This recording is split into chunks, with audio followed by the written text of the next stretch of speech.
So, the first thing you guys could notice about him is that he hasn't stood still the whole time he's been in here. He's just been pacing the gate. So, he's definitely emotionally unstable at this point. And I don't know a whole lot about him. I think Barb, how old is he? He's about 20, I think. Yeah, he's not a young guy. But he is an emotional extrovert. Everything's personal. He kind of thinks with his emotions instead of with his head. He does think with his head too, but I think innately he's probably a pretty analytical horse, but he's just been handled wrong so much that everything is emotional. So he's off the track. He's a tattooed thoroughbred, and last summer he basically slid under the round pen and tore his leg, got 40 stitches in it. It was really, really bad injury. So there was a lot of drama surrounding that because he had to have his leg wrapped, re-wrapped daily for a while. I think a couple times a day for a while, and then it ended up being weekly. But the part of the problem with the wrapping was he's an emotional horse to begin with, so you combine that with being in pain, and he pretty much just blow his brain. So by the end of I can't remember how long they were wrapping him for. It might have been as much as like 8 weeks. By the end of that, anybody looking at him set him up in the air, and he was just a rearing mess, and it took 2.5 hours, I think, the last time they actually wrapped his leg. So he's not been worked with really since then. He's been caught maybe one time to have his feet trimmed, but part of the reason I'm interested in working with him is while it was taking one of the trainers 2.5 hours to wrap his leg, I did it in 5 minutes with clicker training one day, because he's a really smart horse. And if you look at him and you say, okay, like, I understand that you're emotional because people make you that way, not because that's necessarily who you are, then you can kind of get past that, and you can think about what he actually needs and wants to be a strong learner, as opposed to what he's presenting you with, because he doesn't necessarily know how to do it another way. I think innately this horse is actually kind of a lot like Johnny B, which is funny because we think of Johnny as being kind of a happy-go-lucky, goofy guy, and I would say this horse probably is too. He just has a lot of baggage. So, when you're dealing with a horse that's kind of extroverted, one thing that you have to do is move quick.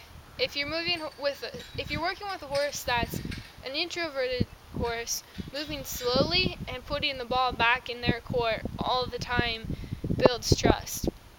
These horses look for more leadership, so moving quickly builds leadership. And the thing is, though, while you're moving quickly, you have to be really aware of your rhythms. So, if he falls behind and he checks out for a second, I need to keep the rhythm. So that's going to be my job. I'm going to keep coming back and saying, we're still doing it, we're still doing it, we're still doing it. And he'll go, oh, okay, and he'll get into the swing of things. So just kind of watch for that, watch for the rhythms. Another thing that I try and do when I have a horse like this that I know is pretty difficult is I try and look at him and I think, okay, are they visual, kinesthetic, or auditory? And that's a hard thing to ask yourself about a horse, because we still have a hard time figuring it out with people. But horses that tend to pace by the gait and stuff like that, I think are often more visual horses, because they just keep kind of looking off in the distance about where they want to be and what they want to do differently, and you just kind of try and watch his eyes, and I'll try and expand on why I'm reading him the way I'm reading him while I'm working with him, and try and give you an idea of how his learning style fits into my approach. Because right now I have an idea of what he is, but not firm enough that I can really explain it. So.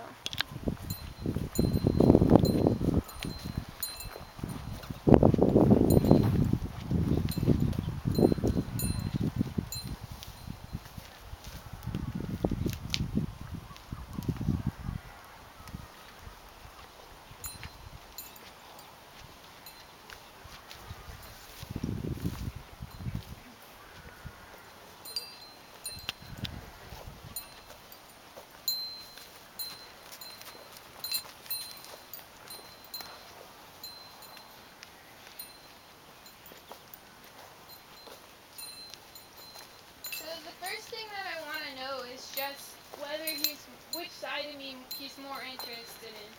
Is he more apt to engage with my front side or with my back? Something that's pretty interesting is he really doesn't like me talking. So I'll be interested to see what happens with that, because it kind of helped Kiwi the other day.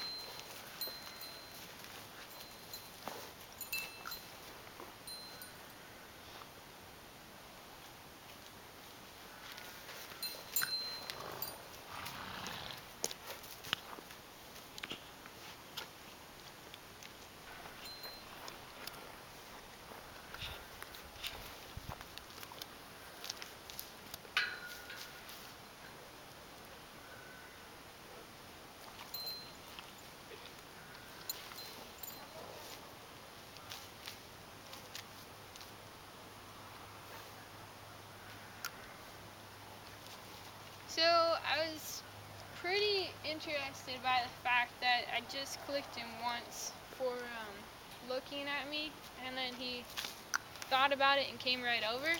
And that's really interesting because I only worked with him for 5 minutes one time last June.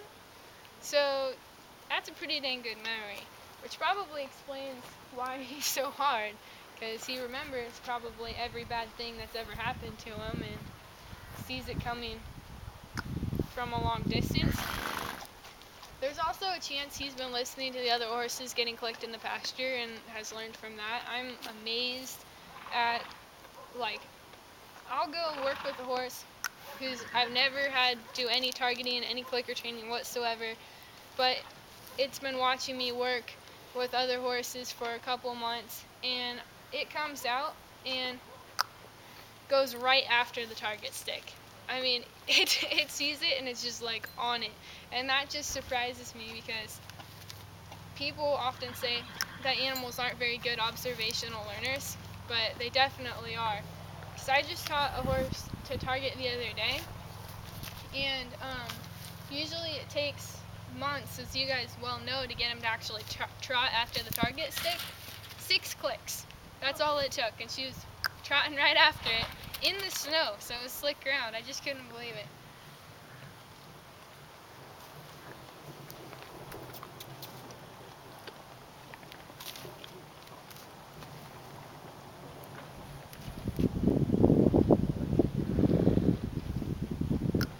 So when you have a horse that's pretty visual like this, one of the first things that you need to think about is the issue of you're going to be standing in a blind spot when you're trying to halter him.